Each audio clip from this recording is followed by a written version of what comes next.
चाहते हैं लेकिन कांग्रेस ने भी अपने उम्मीदवारों की लिस्ट जारी की है कुछ जिसमें कि यूपी का नहीं जारी किया। तो ये सवाल हो रहा है कि कांग्रेस अभी कुछ छोड़ रही है।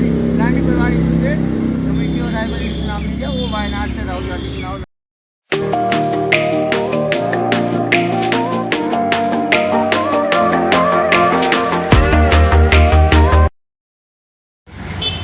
नमस्कार, आप देख रहे हैं जनता जागरण। मैं हूं आपके साथ प्रिंस कुमार। मैं उम्मीद करता हूं आप सभी लोग काफ़ी अच्छे होंगे, खुश होंगे और लगातार अपने जीवन में आगे बढ़ते होंगे। लेकिन आज एक बहुत अहम मुद्दा है। देश की राजनीति में लगातार चर्चाएं हो रही है।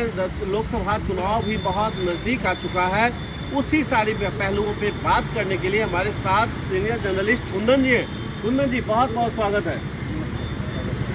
कुंदन जी, आपसे मेरा सवाल होगा कि अब लोकसभा चुनाव की सारी तैयारियां लगभग अंतिम दौर में चल रही है। चुनाव आयोग भी पूरी तरह से एक्शन मोड में दिखाई दे रहा है और अभी तक एनडीए के तरफ अगर हम बात करें तो सीट बंटवारे का फैसला अभी तक नहीं हो पाया है।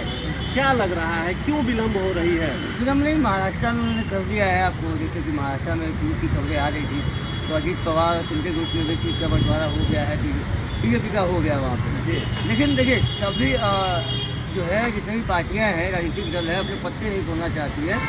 आखिरी समय में पत्ते खोलना चाहती हैं। लेकिन कांग्रेस ने भी अपने उम्मीदवारों की लिस्ट जारी की है कुछ जिसमें कि यूपी का नहीं जारी किया। तो ये सवाल हो रहा है कि कांग्रेस अभी कुछ छोड़ रही है। गांधी परिवार से कमेटी और रायबरेली चुनाव नहीं किया, वो वायनाड से राहुल गांधी चुनाव लड़ेंगे। प्रियंका शायद चुनाव नहीं लड़ने जा रही है। ये भी कहा जा रहा है कि राज्यसभा हो सकता है आगे इस समय में जाएगी। लेकिन अभी का जो दौर है, सारी पार्टियां लगी हुई हैं। जैसे भाजपा का जैसे कहा जा रहा है कि 400 पार करेंगे, लेकिन कभी किसी ने भाजपा से पूछा नहीं कि क्या आप 400 पे लड़ेंगे, कितनी सीटों पे लड़ेंगे कि आप 400 पार हो जाएंगे। तो फिर बाद में उन्होंने कहा लगा कि गठबंधन के साथ 400 पार करेंगे, 370 हम पार करेंगे। चलिए वो भी मान लेते हैं। तो क्या 370 पे भी लड़ेंगे, 380 पे लड़ेंगे तो क्या 100% जीतेंगे?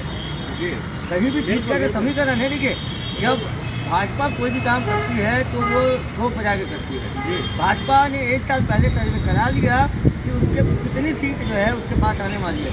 200 पे सिमटने वाली थी भाजपा, या सिमटने वाली है भाजपा। आप देखिए, ये अगर जो आदमी 370 पार करने का दावा खुद रखता हो, वो क्यों किसी के साथ मिलेगा, क्यों किसी के साथ गठबंधन करेगा? आप जिस तरीके से नीतीश कुमार पे यहाँ पे भाजपा के नेता जो थे, जो प्रदेश अध्यक्ष अभी मुख्यमंत्री समाज चौधरी ने तो शपथ ले ली थी, अपने 20 बच्चे की कसम खाई थी, पगड़ी नहीं खोलेंगे, मुझे छा बांधा था जब तक नीतीश कुमार की गद्दी से। अब उसी गद्दी के पीछे वो बैठे हुए हैं, उनके जब्ती यानी उनके जब्ती नीचे है ना जी। तो ये भाजपा का ये रणनीति है। अमित शाह के बोले थे ना कि दरवाजा बंद, दरवाजा फिर पिछला खोल दिया, मतलब दरवाजा बंद खिड़की खुला हुआ। लेकिन देखिए, जब आप दरवाजे की बात करते हैं तो सुशील मोदी का स्टेटमेंट आता है सरकार गिरने से ठीक पहले, 28 जनवरी को सरकार बदल गई, 28 के ठीक पहले, कि दरवाजा राजनीति में किसी के लिए परमानेंट बंद नहीं होता। बात हो चुकी थी ना, बात फाइनल हो चुकी थी नीतीश कुमार से, क्योंकि उनको अलग आना था राजद से। नीतीश कुमार को पता है कि एक भी सीट राजद की लोकसभा में नहीं है। तो अगर जितना भी सीट लोकसभा में अगर मिलेगा राजद को तो फायदा नहीं होगा। क्यों नीतीश कभी नहीं चाहेंगे कि राजद उनसे बड़ी पार्टी बने। अगर ज़्यादा बड़ी बन जाएगी तो और भी, एक तो भी अभी बड़ी है, इतना ही पे तमाशा हो रहा है, तो और भी तमाशा बड़ा खड़ा कर सकता है। और दबाव नीतीश कुमार पर ये उनके सांसदों का था। आपको ये मैं अंदर की खबर बताता हूँ, जो उनके सांसद हैं उनकी दबाव थी कि आप राजद से मत स्टार्ट करके चुनाव लड़िए। नीतीश कुमार को आपने देखा होगा कभी बहुत ज़्यादा कटाक्ष नहीं किया। इस बार तेजस्वी ने भी बहुत कुछ नहीं बोला, लालू यादव ने भी कुछ नहीं बोला।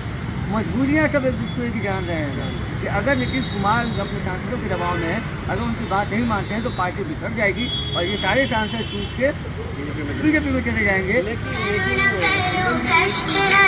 वो तो आप जो कह रहे हैं वो सही है, हम मान भी लेते हैं। लेकिन एक ये बात है कि हाजीपुर में की सीट को लेकर एनडीए में लगातार विवाद चल रही थी और उसको लेकर अब एनडीए की तरफ से जो खबर आ रही है वो सीट चिराग पासवान का क्लियर हो चुका है। क्लियर अभी नहीं हुआ है। देखिए, क्लियर अगर हो जाएगा तो पारस से भी जवाब नहीं दिया जाएगा। क्लियर नहीं हुआ है, परसेप्शन बनाया जाएगा। अंदरूनी खबरें जो आ रही हैं कि अमित शाह किसी भी कीमत से आप समझिए चिराग पासवान को नहीं छोड़ना चाहिए। चिराग पासवान की जो इमेज है बिहार में, बिहार की राजनीति में, वो तेजस्वी यादव के पैरेलल होती है। वोट बैंक में भी अगर आप मानते हैं तो 6% का वोट बैंक उनके पास है। आप जितनी भी रैलियाँ उठा के देख लें, आप पशुपतिनाथ पास को देखा है कभी रैली करते हुए इतने जीवन में? नहीं देखा होगा। लेकिन चिराग पासवान जहाँ रैली करते हैं उनकी भीड़ में, उनकी रैली में भीड़ कितनी उमड़ती है। क्योंकि चिराग पासवान तेजस्वी यादव के समकक्ष एक ऐसी युवा नेता हैं जो बिहार की राजनीति में या बिहार के आने वाले भविष्य में एक नेता बन के उभर सकते हैं। रामविलास पासवान एक उनके बहुत बड़े नेता रहे दलितों के, उसके बाद अगर कोई नेता मिला है बिहार को तो चिराग पासवान। जमुई सीट पे और हाजीपुर सीट में आप क्यों छोड़ना चाहते हैं चिराग पासवान जमुई सीट? समझिए, और हाजीपुर सीट मांग के जमुई सीट छोड़ के आखिर समझिए जमुई सीट किसको जाने वाला है? जदयू को। अगर और जदयू से वहाँ कौन उम्मीदवार होंगे?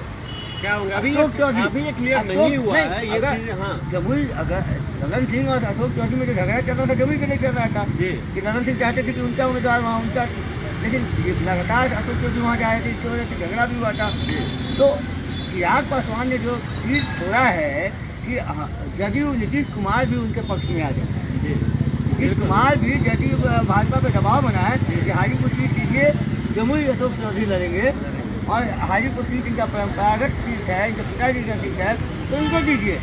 और वैसे में पहले से ही पलड़ा भारी है, हनुमान कहे जाने वाले 2 विधानसभा जो उपचुनाव हुए उसमें एक दिन प्रचार करने का दोनों जगह चिराग पासवान, और सीट देखिए कितनी आसानी से मिली। लेकिन देखिए कुंदन जी, वो तो ठीक है, वो सारी चीज़ें सही है, लेकिन आप बीजेपी के लिए पशुपति पारस की दल को खेमे को संतुलन में रखना एक बड़ा चुनौती है कि नहीं है? देखिए, चुनौती पशुपति पारस अगर हाथ से जाते भी हैं तो भाजपा बहुत ज़्यादा कुछ होएगा नहीं वहाँ पे, क्योंकि उनके पास चिराग है।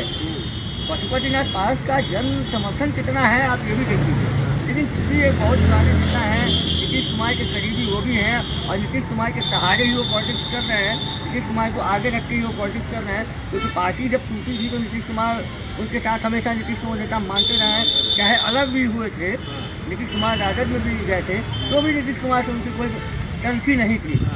तो ये और अमित शाह भी चाहेंगे कि एक आध चीज़ दे के इनको बना दिया जाए। लेकिन चिराग पासवान 6 सीट पे हरे हुए हैं। अभी 2 दिन पहले उनके प्रदेश अध्यक्ष राजू तिवारी ने यहाँ तक कह दिया कि हम 40 सीट पर तैयारी कर रहे हैं। पहले ही लोकसभा सीट पर चुनाव प्रभारी बनाया था, सबको उन्होंने मिला के कम से कम 6 सीट उनको चाहिए ही चाहिए। और कहीं ना कहीं अगर बात मानेगी अमित शाह तो चिराग पासवान की इधर डोरा डाल रहा है महागठबंधन चिराग पे कि आप आ जाइए, और चिराग ने भी अभी अपने पत्ते साफ नहीं किए हैं, अपने पत्ते नहीं खोले हैं कि हम किधर जाएंगे। अगर ऐसी बात आती है और ऐसी नौबत आती है कि चिराग को 4 सीट पे और उधर 2 सीट पे, तो ये भी चिराग को भी समझना है। चिराग को भी लग रहा है कि हिंदू पार्टियाँ बिहार में कितनी साइड में है, चाहे मांझी हो गए, खुद चिराग पासवान हो गए, जदयू हो गए, तो लेकिन चिराग कहीं ना कहीं नीतीश कुमार से अब रिश्ता तो अच्छे करने में लगे हुए हैं, अच्छे करने में जुटे हुए हैं, इसलिए जमुई का सीट वो छोड़ रहे हैं। तो लेकिन अगर एक बात अगर हम देखें तो ऑल ओवर समीकरण की बात करें 40 में क्या समीकरण होने वाला है एनडीए खेमे की? क्या संभावनाएं? एनडीए खेमे में संभावनाएं आप देखिएगा तो मैक्सिमम सीट पे 18 सीट पे 17-18 सीट पे तो भाजपा लड़ेगी। 10-12 सीट जो है ऑफर किया जा रहा है जदयू को। अब वहाँ भी दिक्कत है कि 10-12 सीट पे नीतीश मानते हैं कि नहीं मानते, लेकिन मानना उनकी मजबूरी हो जाएगी। क्यों? क्योंकि अगर वो सीट अगर 30-32 सीट अगर उधर जाएगा तो फिर चिराग 6 मांग रहे हैं, मांझी है, उपेंद्र कुशवाहा को कैसे मनाएंगे? वही बात हम कहना चाहते हैं। हाँ, तो आप 18 से सीट तो मान के चलिए कि भाजपा लड़ेगी। अगर बहुत कुछ होता है, बहुत जगह पे पारस को अगर ये भी कर सकते हैं कि अपनी पार्टी को सम्मिलित करा देंगे, अपने टिकट से लड़वा देंगे, ये हो सकती है। उपेंद्र कुशवाहा को भी ये कहा जाएगा कि आप अपनी पार्टी को हमारी पार्टी में विलय कर दीजिए, हम अपनी पार्टी से लड़ाएंगे। ये भी चीज़ चल रही है। उपेंद्र कुशवाहा की मुलाकात हम इसका से हो रही है। आगे ठीक है, अभी आल राजद में आते हैं, पालीगंज में उनकी रैली है, मोदी जी आ चुके हैं लगातार 2 बार। ठीक है, तो ये जन विश्वास रैली के बाद से समीकरण करे ना, बीजेपी भी अब मुस्लिम से लिया जाए बयान दिल्ली पे जो हुआ है बोला रैली में जो भीड़ उमड़ा है महागठबंधन की रैली में और राजद की रैली में, काहेला मुजफ्फरपुर अमित शाह भी जो है वो फ्रंट फुट पे नहीं है बिहार में, क्योंकि उनको भी लग रहा है कि सीट उन्होंने जिताई है, अगर हम फूटे तो हम लूट जाएंगे। लेकिन एक और भी सवाल होगा कुंदन जी, क्या लगता है ये सारे आर.के. सिंह तो आरा से न लड़ेंगे इंडिया गठबंधन के सामने दोनों एक दूसरे में क्या एनडीए का क्या ग्राफ जीत पे पॉइंट? देखिए यहाँ बिहार में या कहीं भी आप देखिएगा जातीय आधारित वोट करता है, तो जातीय आधारित वोट में और जन विश्वास रैली के जो भीड़ से जो एक मैसेज गया है पूरे देश में, तो ये चला जा जो गई है पूरे सही देश वाला में, चूकना उसको नहीं बताया जा है। रहा है जैसे कि राहुल गांधी ने कह दिया है कि हम 30 लाख नौकरी देंगे। आपको मिल मैं के बात बता दूंगा, करते हैं आपसे, ठीक ना? कहाँ कहाँ कौन विभाग में ठीक है, कितनी जॉब ठीक। वो देने की बात कर रहे हैं। तो अब खेल चल रहा है, अब खेल टसल चल रहा है कि भाजपा को कहाँ और कैसे मार देना है। नीतीश कुमार ठीक है, मिल के बात करते हैं, आइए मिल के फिर से बात करते हैं। प्लानिंग है उन पे राहुल गांधी ठीक। अब भारी पड़ रहे हैं। इस तरीके से जो न्याय यात्रा चल रहा है उनका, उस न्याय यात्रा से जो जिस तरीके से लोगों से जुड़े हैं, अब बिहार में आके किसी भी कीमत पे, जैसे आपने देखा MLC सीट में अभी 4 जो है उम्मीदवार दे दिए, एक CPI ML को दिया गया, तो इसमें भी कांग्रेस नाराज नहीं है, राहुल गांधी नाराज नहीं है, तो उनको MLC MLA का मतलब है नहीं। आप उनको देखा मतलब है जाए कि लोकसभा की मकसद किसी कुछ भी हो लोगों का, लेकिन यहाँ पे ये देखा जा रहा है महागठबंधन के लोग हो या NDA गठबंधन के लोग हो, सभी को ये लग रहा है किसी भी कीमत में केंद्र सरकार में अपना भागीदारी किसी को लग नहीं रहा है कि हम जीते हैं। हाँ। सबसे पहले तो आप जानिए, हाँ। चाहे NDA हो या इंडिया हो, प्रयास तो सब कर रहे हैं। ठीक है। अब फिर मोदी भी ये नहीं कह सकते, मोदी की गारंटी की बात करते हैं। हाँ, मोदी से लिखवा के ले लीजिए कि 370 पार करेंगे या 270 भी आएगा कि क्या नहीं बात आएगा। कर रहे हैं, वो तो 400 पार की बात कर रहे हैं। 400 पर लड़ेंगे, नहीं लड़ेंगे, अपने नहीं ना पार करेंगे 370, बिल्कुल। 270 आएगा क्या? 272 मैजिक फिगर आएगा क्या उनका? ये तो पूछिए। अभी जो गठबंधन कर रहे हैं, अभी बीजू जनता दल से भी ओडिशा में किए ना, क्यों कर रहे हैं आप जहाँ हर जगह जाके, क्यों वहाँ पे मना रहे हैं संजय गुट को लेकर, अजित पवार को, सबको तो साथ में लेके चलते हैं, बोलते हैं अकेले हैं, 52 इंच 56 इंच सीना बोलते हैं। तो यहाँ तो सबसे ज़्यादा आप हैं। बिहार में कौन कौन है जोड़ लीजिए, मांझी, कुशवाहा, नीतीश, चिराग, पशुपति जाट, पारस, सब एक दूसरे में दुश्मन होते हुए भी सबको एक कर लिया है आपने। आप यहाँ कौन है बिहार में, इंडिया में? राजद, CPI के होंगे और कांग्रेस के होंगे, 3 हो गए। तो ये बताइए कि आप बोलते हैं हम अकेले, सांसद में बोले थे ना सीना ठोक के, एक अकेला मोदी सबके बाजी है। आप अकेले हैं कहाँ? सब जगह जाते हैं और सबसे मानते हैं और सबके पैरों में गिर रहे हैं कि हमारे तो साथ आइए। मतलब अगर ये देखा जाए तो सरकार NDA बना लेगी इस बार नहीं देखिए, केंद्र में।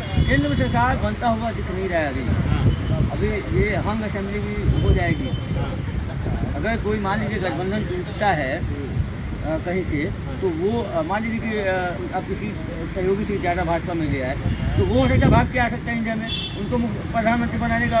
तो 12 मिनट हो गए। हाँ, कुछ कहना मुश्किल है, अभी जो चीजें हैं समय के साथ धीरे धीरे और स्पष्ट हो पाएगी, धीरे नहीं, अब स्पष्ट आपको 3 से 4 दिन में सारी क्लियर हो जाएगी। पिक्चर क्लियर हो जाएगी और जीत की पिक्चर आपको धीरे धीरे दिखने लगेगा कि जीत की ओर कौन अग्रसर होता है।